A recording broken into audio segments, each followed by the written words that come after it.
Hi guys, today we will talk about how can you fix that problem you have on your AliExpress. So we're going to figure out the solution or know how you can do that on your app. So all you have to do, so you just click here on settings here.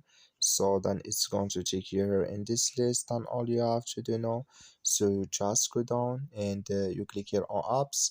So then you come to next step here. So then all you have to do now, just click here on AliExpress here. So then it's going to take us here in this list, and all you have to do now, just click here on first stop here and you click here on OK.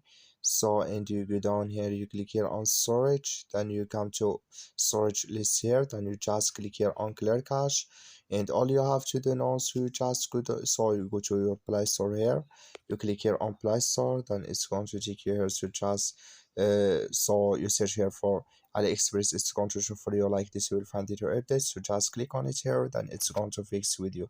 So that's all you have to do. Thank you for watching. Don't forget to support us by liking, subscribe.